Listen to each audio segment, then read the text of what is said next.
وبارك على عبدك ورسولك محمد صلى الله عليه وسلم وعلى آله وصحبه وسلم تسليما كثيرا.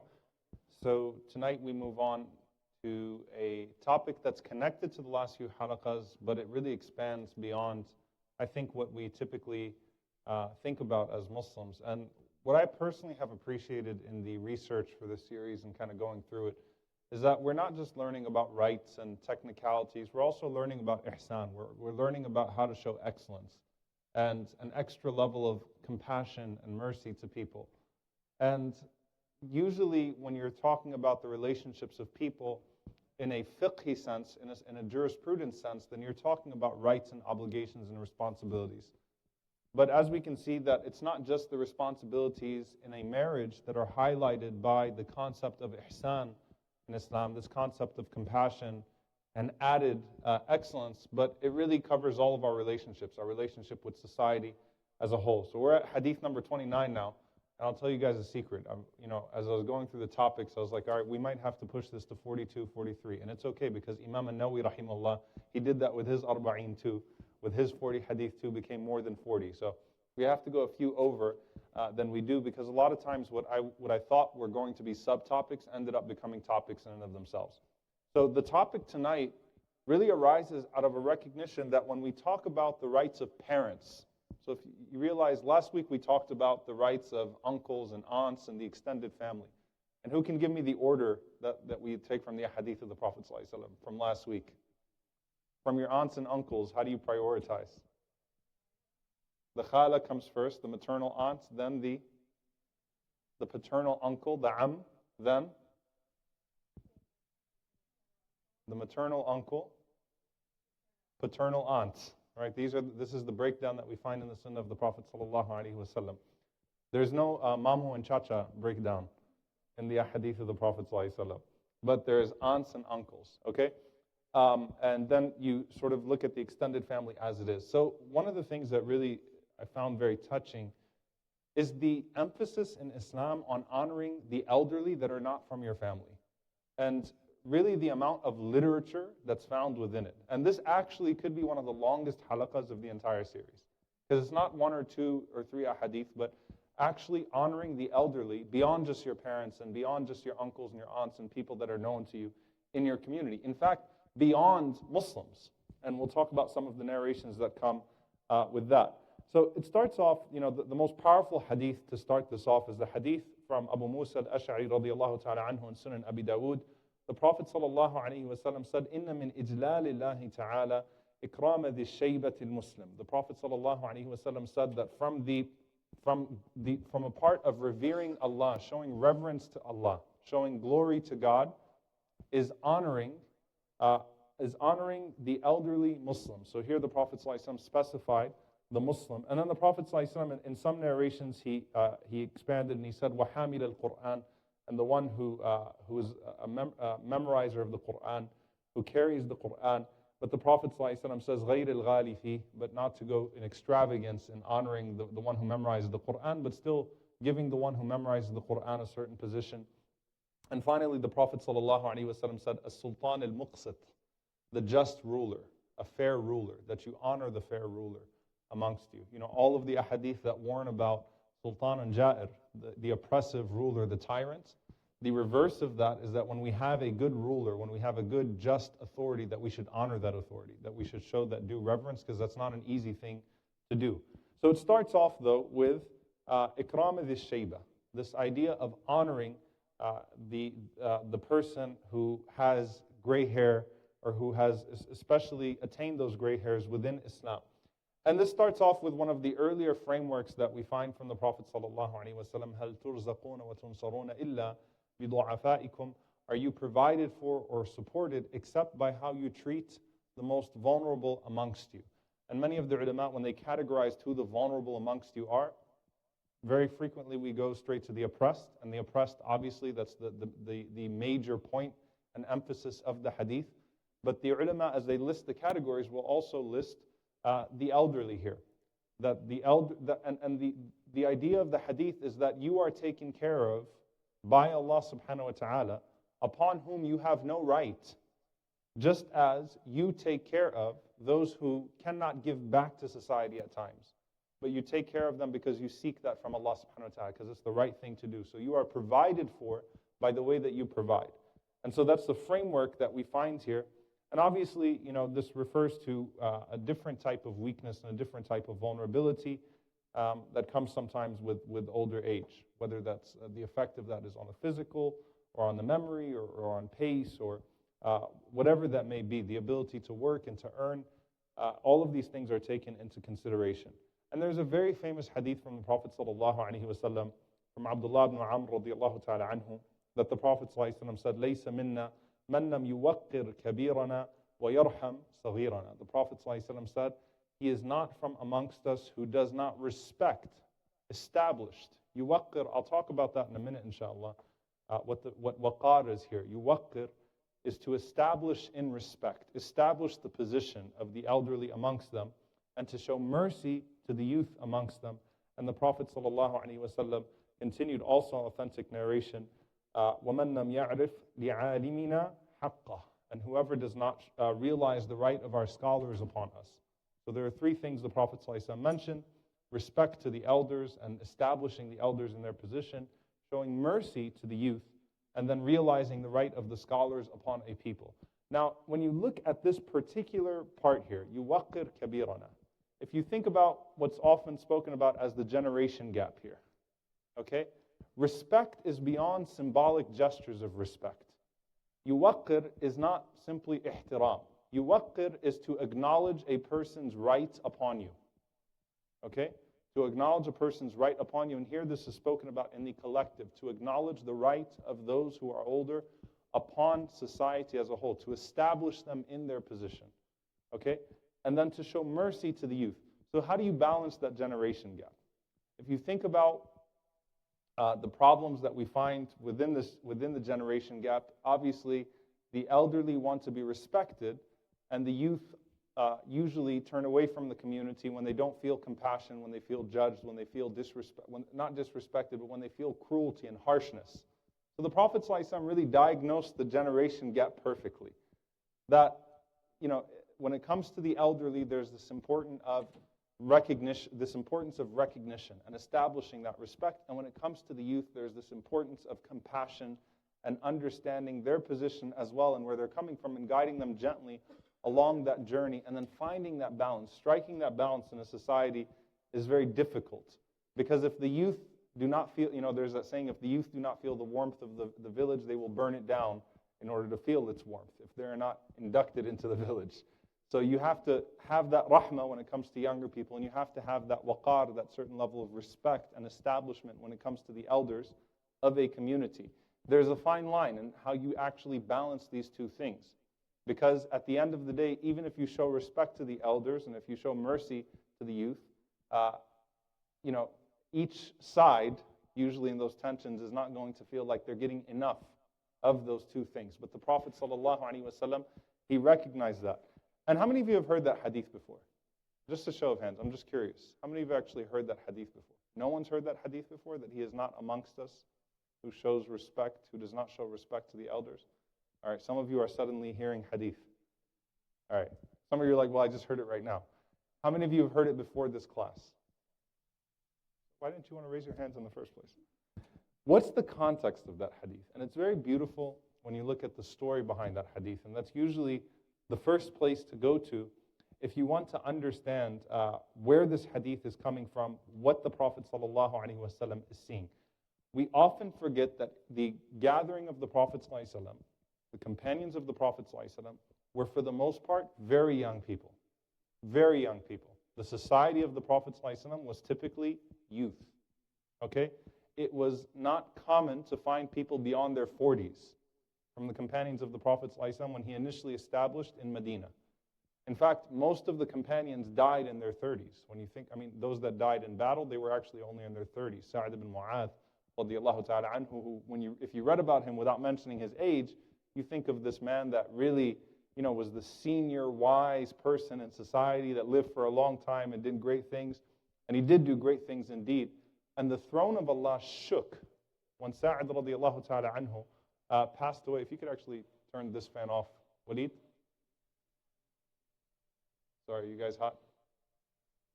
No, off, because it's distracting. This one right here. Just turn them all off. It's okay. All right.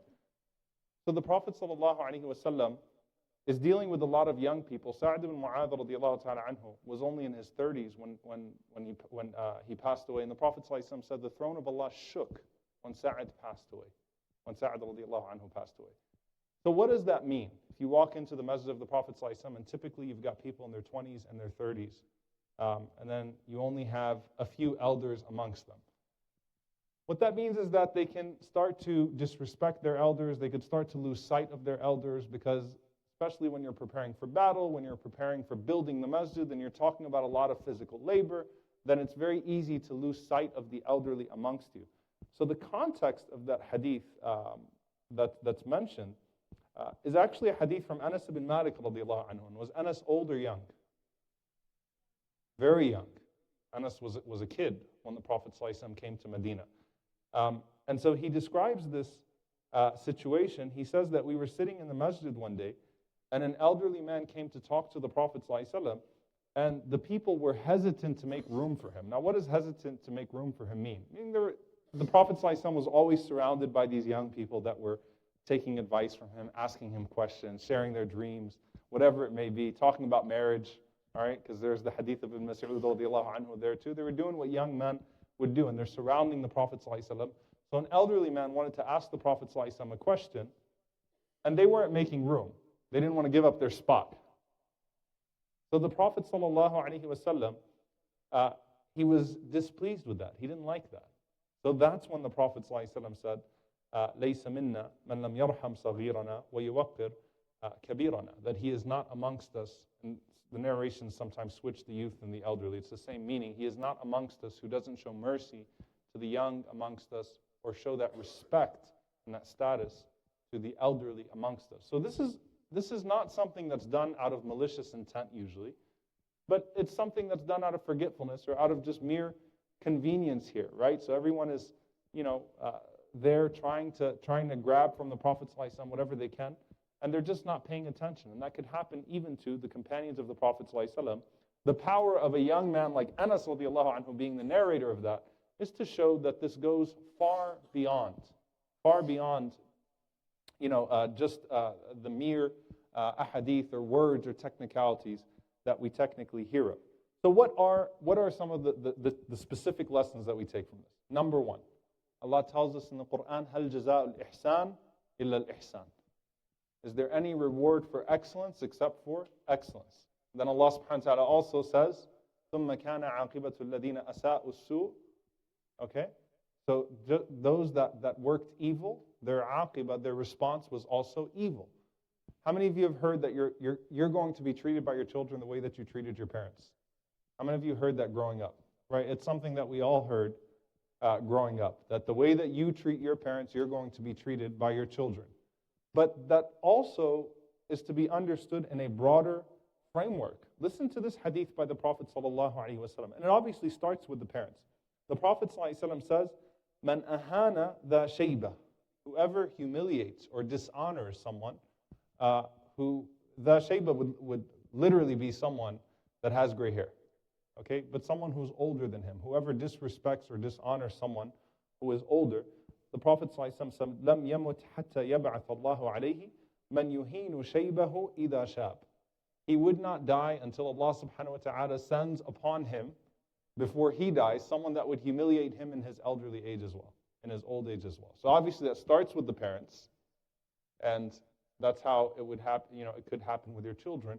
But the way that you used to treat people when you were young, that were older than you, you would find that when you become older, the children would treat you in like manner. There's a weak narration about Abu Bakr radiallahu ta'ala anhu, that Abu Bakr radiallahu ta'ala anhu, that the youth used to compete to serve Abu Bakr radiallahu ta'ala anhu when he started to show that gray hair. And it was almost a wonder to the people. So when they asked Abu Bakr radiallahu ta'ala anhu, why is it that the youth always rush to treat you in that way? And Abu Bakr radiallahu ta'ala anhu recounted that when he was a young man, he used to do that with an elderly man as well. He used to always rush to the aid of an elderly man. So Allah subhanahu wa ta'ala rewarded him for that behavior. So there's the bad side of that, and then there's the good side of that. There's also another narration. The Prophet ﷺ says, "Man akrama shabun shaykhan lisinnihi."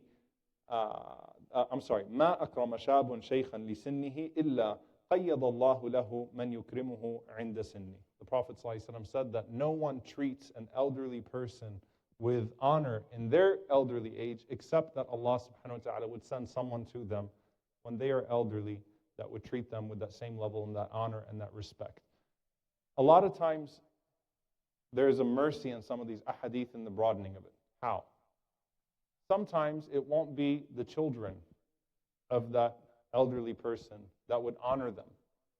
But Allah subhanahu wa ta'ala might send them someone else that would show them that love and that respect, whether that's in the form of someone that's from the extended family or someone else in society that recognizes their fadl, that recognizes their virtue and their preference from the sunnah of the Prophet sallallahu alaihi wasallam.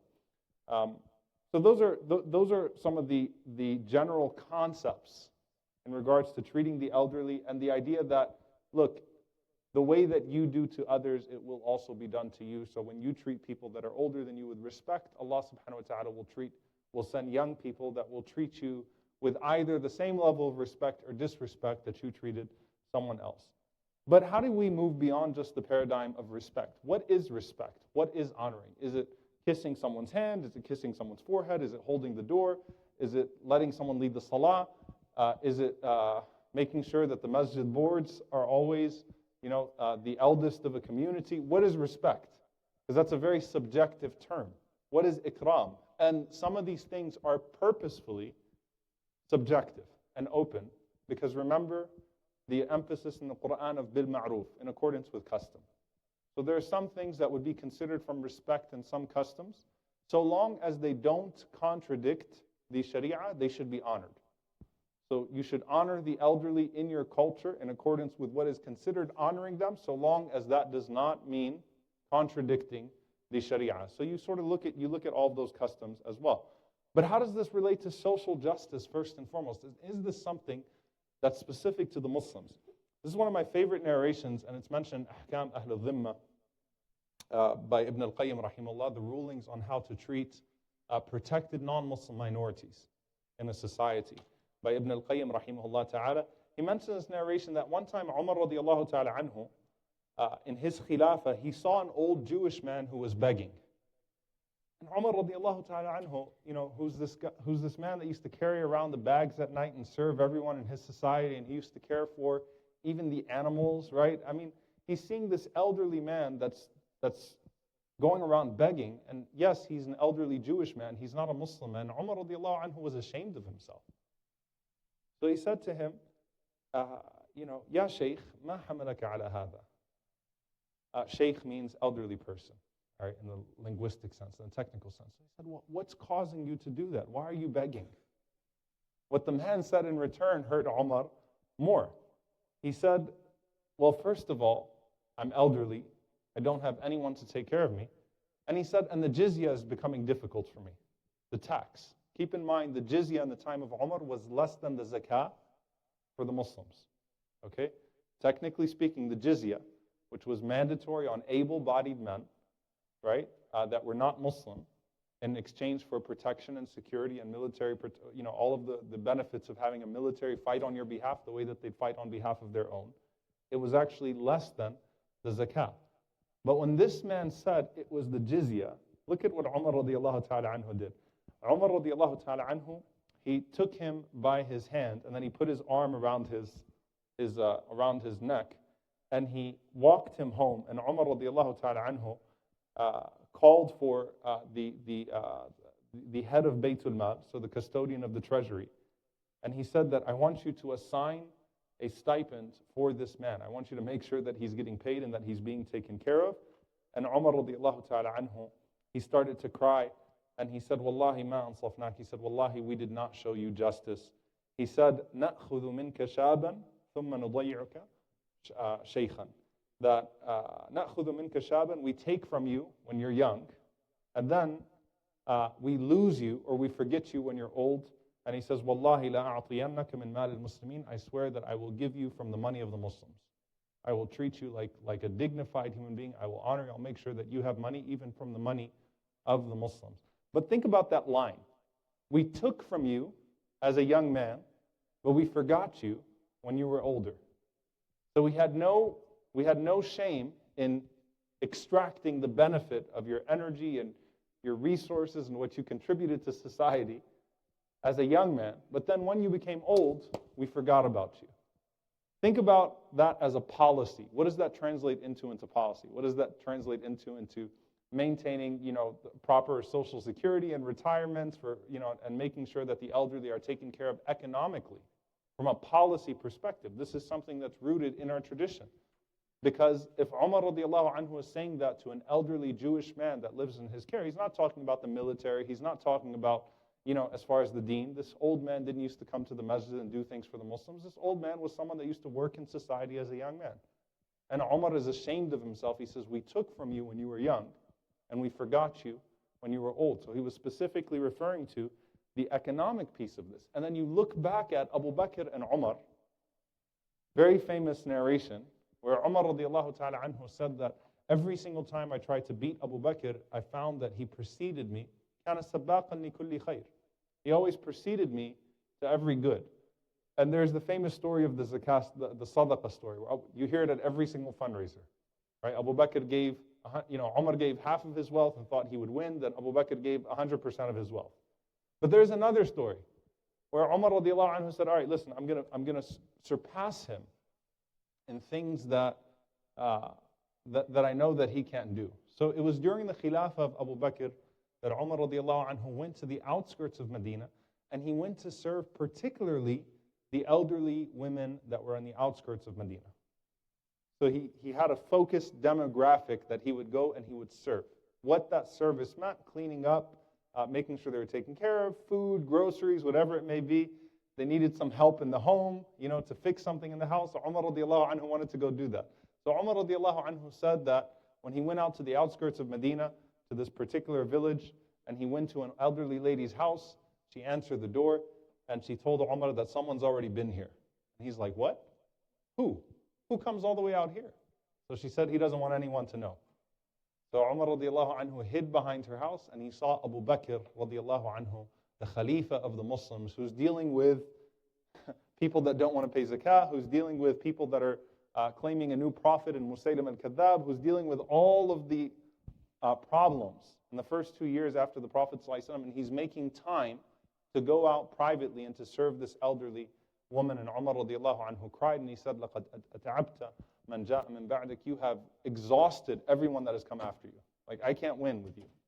Every time I think of doing something good, Abu Bakr has already done it. In this situation, Talha ibn Ubaidillah radiallahu ta'ala anhu, he said that Umar radiallahu anhu used to always be out during the night serving people. But I noticed that he suddenly started to give emphasis to this particular home. So Talha radiallahu ta'ala anhu said that in the morning I went to that house, because he went to that house a few times, and I went to that house. And subhanAllah, what he says, that the woman that came out was elderly and she was blind. So Umar had been going there for many days, and he was surprised to find that she was elderly and she was blind. So Talha radiallahu ta'ala anhu said, I asked her, why does this man come to you? And she said that he's been visiting me regularly for a long time. She said, he brings me what I need and he removes my waste. SubhanAllah. The Khalifa was going and removing the waste from her home regularly. Umar ibn al-Khattab radiallahu ta'ala anhu. So Talha radiallahu anhu said that I was ashamed of myself. And I said, woe to you, O Talha, are you searching for flaws of Umar? Like, are you trying to find a flaw in this man? SubhanAllah, this man is the Khalifa, and that's the care that the Khalifa is giving to this elderly blind woman. He's going and helping her, making sure she's taken care of, and even removing the waste from her home. So this is something that's sacred in our tradition. That also means that it's, and that's not a relative of Umar. Like, that's actually part of the point. That's not an aunt. That's not a mother. That's not a relative. That's the right of the elderly on society. Collectively, they have that right upon us that they not find themselves in an undignified situation as elders. Their emotional rights as well. So the Prophet ﷺ mentioned in the authentic hadith, يُسَلِّمُ الصَّغِيرُ عَلَى الْكَبِيرِ.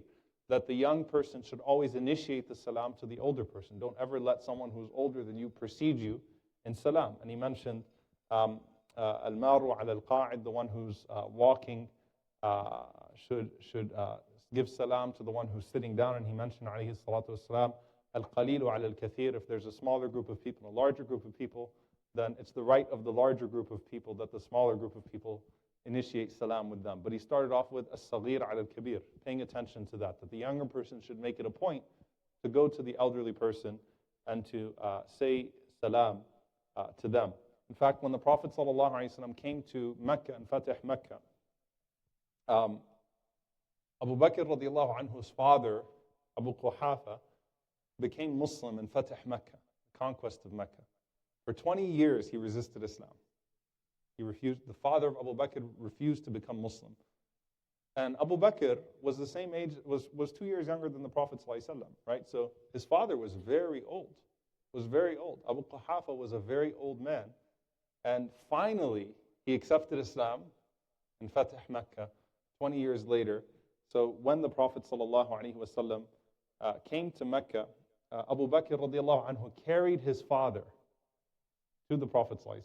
SubhanAllah, think of the scene. All gray, old man to say salam. And the Prophet ﷺ, he said, لَوْ أَقْرَرْتَ الشَّيْخَ فِي بَيْتِهِ لَأَتَيْنَاهُ. He would have left the old man in his home, this respected old man in his house. I would have went to him. You didn't have to bring him out to me. I would have went to him. Like the Prophet ﷺ didn't like that he had to struggle to come give his shahada to the Prophet. Even though this is an occasion, right, to come say shahada and to come accept Islam after 2 decades of resisting the Prophet ﷺ. When your son is a Siddiq, right, the Prophet ﷺ said, if you would have just left him in his home, I would have went to him. And Abu Bakr radiallahu ta'ala anhu, he said, Ya Rasulullah, I thought that you have more right that he comes out to you. The Prophet ﷺ said, no. Should have left him in his home, and I would have actually came to him to give him salam. How much is this emphasized as well? Some of you might remember when I taught the story of Jibreel, you had all of these narrations, and it just shows you how often Jibreel alayhi salam used to pay attention to the akhlaq of the Prophet ﷺ, the character of the Prophet ﷺ. So the Prophet ﷺ says, Amarani Jibreel, Jibreel commanded me, and uqaddim, that I always put forth al-akabir, that I always put forth the elders. The Jibreel alayhi salam commanded me to do this. How specific was Jibreel with the Prophet ﷺ? How specific was Jibreel with the Prophet ﷺ? The dreams of the Prophet ﷺ were what?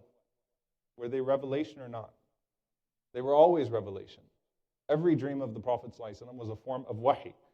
So the Prophet ﷺ said in a hadith in Bukhari from Ibn Umar radiallahu anhu, he said, I dreamt that I was cleaning my teeth with a siwak, and then 2 persons came to me. Two men came to me.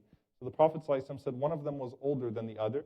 So he said, I gave my siwak to the younger one, and Jibreel alayhi salam told the Prophet ﷺ to take it back and give it to the older one first. So the Prophet ﷺ, this is what Aisha radiallahu anha says. This is how much attention to detail the Prophet ﷺ, how much he used to pay attention to detail. She said that if the Prophet ﷺ would pass his siwak, he would start with the elder, and if he would pass his cup of water, he would start with the one on his right. Like it's thought out. The akhlaq of the Prophet ﷺ, the character of the Prophet ﷺ is to pay attention to those things. So he says ﷺ, that I was commanded by Jibreel alayhi salam to always put forth the elderly. That means, if you're opening the door for somebody, you prefer the elderly. And that's actually, by the way, there's more basis to that than telling the person on your right to go first. Their custom culture is al-yamin, if 2 people are going inside, then you say on the right first. There's more basis in the sunnah to actually say the elder one goes before even the person that's on the right, in accordance with these ahadith from the Prophet ﷺ. Putting them forth in regards to food, in regards to a gathering, whatever it may be, always giving preference to the elderly. Of course, one of the things that the Prophet ﷺ even mentioned in salah, he says that let the oldest amongst them lead the salah. Okay? فَلْيَأُمَّهُمْ أَكْبَرُهُمْ سِنًّا. The Prophet ﷺ said, let the person who's oldest amongst them lead them in salah. Now, that hadith, the context of it is that if they are equal in Quran, and in good deeds, meaning they both have a similar level of religiosity and memorization of the Quran, then the preference goes towards the person who is eldest. Letting the elders speak in gatherings before the young. This is a hadith in Adab al-Mufrad, and it's a long hadith because it refers to a very particular incident where Rafi' ibn Khadij and Sahl ibn Abi Hathma, Rafi' and Sahl, they reported that Abdullah ibn Sahl radiyallahu ta'ala anhu was murdered amongst the palm trees of Khaybar.